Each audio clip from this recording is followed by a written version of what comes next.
Hey guys, welcome back. Today we're going to be working on CASTLE Unit 6, Activity 3. The focus question for this activity is how are the voltage, so the voltage across our resistor, which in this simple circuit is going to be the same as the voltage of our battery, and the current through that resistor related to each other. What we've seen so far is that if we increase the voltage of our battery, then we're going to increase the current, or the charge flow rate, through our circuit.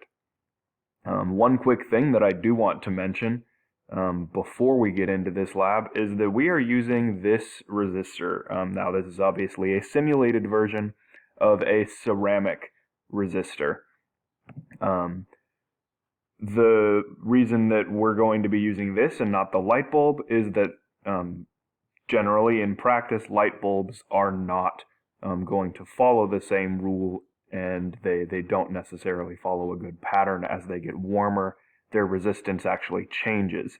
But what we want to do in this lab, since we're trying to find the relationship between two variables, we want to make sure that the other variable stays constant, and we can't, the light bulb won't let the resistance stay constant.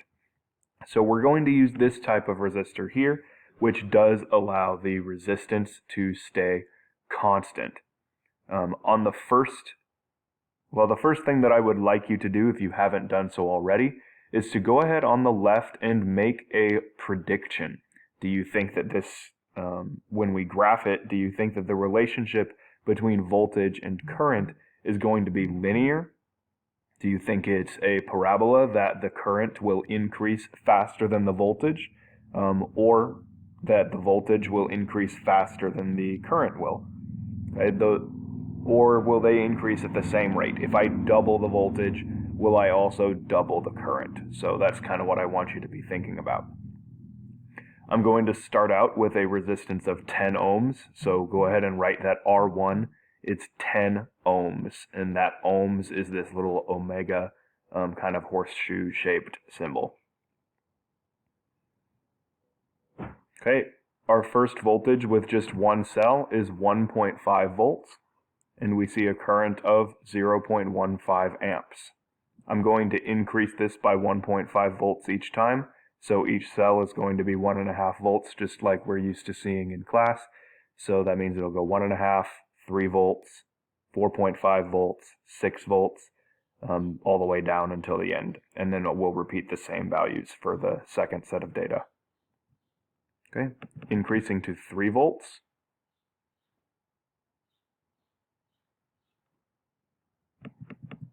.5, oops. 6 volts.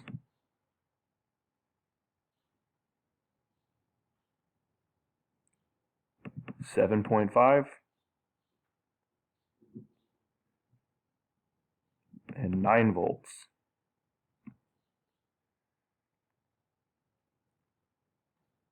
Okay, I'm going to take this back down to 1.5 volts so that we can restart with a new resistance. I'm going to change the resistance to, let's make it 40.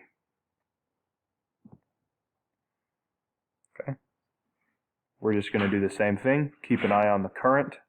I'm going to use the same voltages that I used on the last one, so you can just go ahead and repeat those. But keep an eye on the current and make sure you take that down. So at 1.5 volts, we have 0.04 amps. 3 volts, 0.07 amps. 4.5 volts. 6 volts, 7.5 volts, and 9 volts.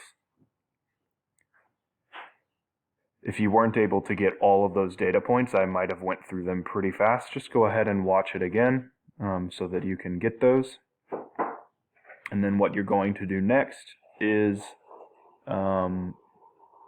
open up either some graphing software like Logger Pro which is what we were using. Actually, we were using graphical analysis. So graphical analysis, Logger Pro, Excel if you know how to use it, Google Sheets if you know how to use that correctly. Or if you'd like, you can just graph it manually on graph paper. That would be fine too. You're going to graph this data with the voltage on the y-axis.